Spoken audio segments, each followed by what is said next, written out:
जिल्ह्यातील सर्व प्रलंबित समस्यांवर मनसे आगामी काळात तीव्र आवाज उठवणार असून गणेशोत्सवानंतर मनसे अध्यक्ष राज ठाकरे यांचा सिंधुदुर्ग जिल्हा दौरा होणार असल्याची माहिती महाराष्ट्र नवनिर्माण सेनेचे जिल्हा संपर्क प्रमुख शिरीष सावंत यांनी पत्रकार परिषदेत दिली।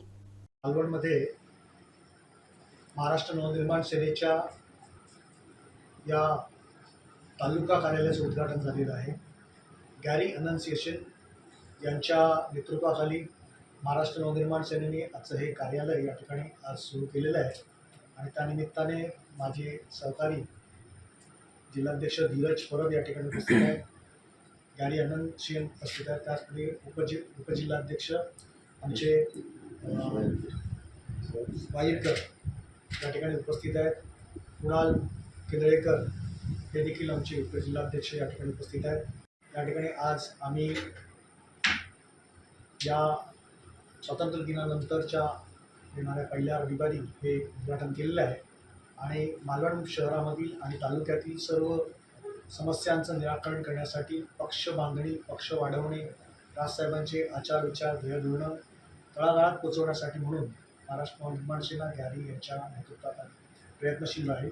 आजच्या या उद्घाटनाच्या निमित्ताने आपण सर्व पत्रकार बांधव या ठिकाणी आलं हे मनपूर्वक स्वागत करतो आणि असेच आमच्या सर्व महाराष्ट्र सैनिकांवर या तुम्ही प्रेम लोक ठेवावा अशी या उद्घाटनाच्या निमित्ताने आणि आमच्या सर्व महाराष्ट्र सैनिकांच्या वेळोवेळी आढळून आलेली दर्शनास आलेल्या अनेक समस्या या जिल्ह्यामध्ये प्रलंबित आहेत। सर्वात महत्त्वाची गोष्ट म्हणजे आम्ही हा जो उद्घाटनाचा कार्यक्रम 16 तारखेला ठेवला मुद्दाम, कारण या जिल्ह्याचे पालकमंत्री त्याचप्रमाणे या विधानसभेचे आमदार या सर्वांनी मिळून अशी घोषणा केली होती की 15 ऑगस्टला नवी मुंबई ते चिपी अशी विमानसेवा सुरू होईल असा मोठा गाजावाजा केला होता आणि आम्ही म्हणूनच विचार केला होता की 15 तारखेला जर विमानसेवा सुरू झाली तर त्याचा जरूर लाभ घ्यावा आणि त्या अनुषंगाने आम्ही 16 तारखेला ही ठेवली होती। परंतु आमचा नेहमीप्रमाणे भ्रमनिराश झालेला आहे, कारण पालकमंत्री घोषणा करतात आणि ते हवेत विरून जातात। केवळ घोषणा करण्यासाठी म्हणूनच ते पालकमंत्री झालेत का असा अनेक वेळा प्रश्न पडतो।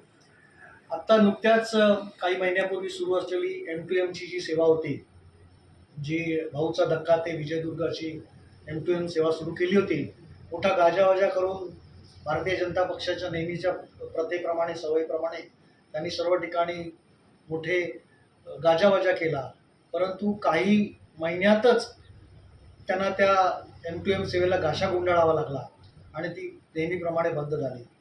आमचा या ठिकाणी म्हणणं असं आहे की हे जे पालकमंत्री किंवा कोणत्याही गोष्टीचा विचार न करता, कोणत्याही गोष्टीचा अभ्यास न करता अशा प्रकारच्या घोषणा करत असतात, ज्या अत्यंत निकडीच्या गोष्टी आहेत, आवश्यक गोष्टी आहेत।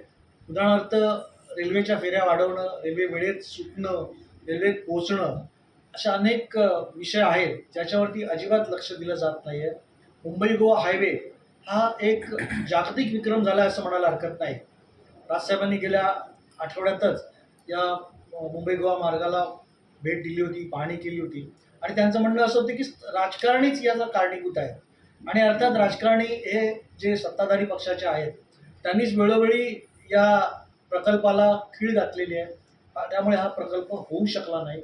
आताही गणेश चतुर्थी तोंडावर आहे, अजूनही 15 ते 20% काम शिल्लक आहे। म्हणजे नेहमीप्रमाणे आमच्या चाकरमान्यांना या ठिकाणी येताना भुर्दंड मनस्ताप सहन करावा लागणार आहे आणि त्याची पूर्ण जबाबदारी ही सत्ताधाऱ्यांची आहे आणि वेळोवेळी ती आपली जबाबदारी नाकारून विषयाला मुरड घालून विषय भलतीकडे वळवून हिंदुत्व वगैरे वगैरे अशा अनेक प्रकारच्या विषयांकडे वळवत ते नेहमीप्रमाणे भूलतापा देऊन लोकांची थट्टा करत असतात, भ्रमनिराश करत असतात।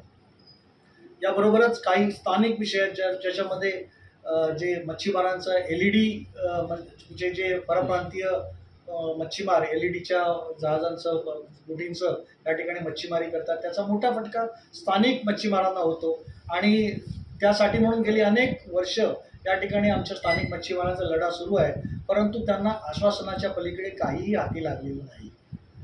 याबरोबरच जे सिंधुदुर्ग जिल्ह्यामधले गवारेडे वगैरेचा जो उपद्रव आहे, त्याचप्रमाणे हत्तींचा जो आमच्या ज्या कर्नाटकच्या सीमेवरती किंवा बाजूला गोव्याच्या सीमेवरती तो जो उपद्रव सुरू आहे, त्या बाबतीत काही ठोस कारवाई करताना दिसत नाहीत।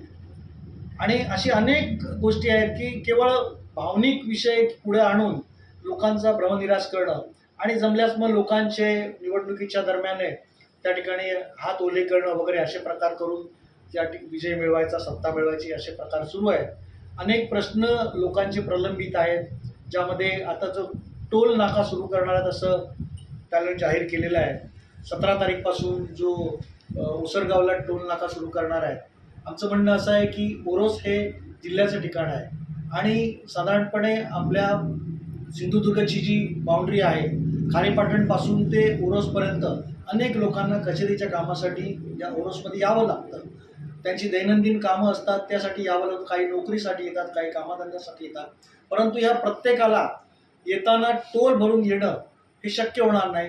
त्यामुळे त्यांनी सुरुवातीला जो टोल नाका जो आहे, जो ओसरगावला बसवलेला आहे, तो खारेपाटणच्या या हद्दीवरती बसवला असता तर किमान आमच्या सिंधुदुर्गवासियांना भुर्दंड पडला नसता.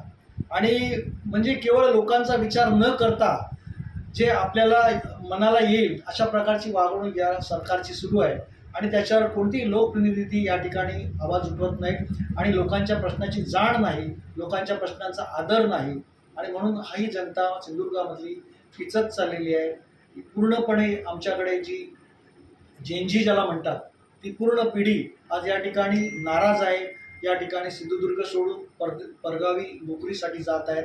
त्यासाठी म्हणून कोणतीही ठोस योजना नाही, उद्योगधंदे आणण्यासाठी म्हणूनचे कोणतीही कार्यवाही नाही, रस्त्यांची दुर्दशा आहे त्यामुळे कोणी इतर उद्योगधंदे घेऊन येत नाहीत.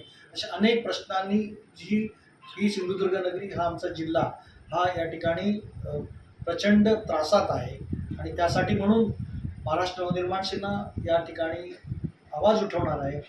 पुढच्या काही चतुर्थीनंतर काही दिवसामध्ये आदरणीय राजसाहेबांचा दौरा या जिल्ह्यामध्ये होणार आहे आणि त्यावेळी अनेक प्रश्नांबद्दल आपणा सर्वांशी चर्चा करून त्या ज्या स्तरावरती ते प्रश्न ते घेतील त्या ठिकाणी मी आपणाशी सांगू इच्छितो.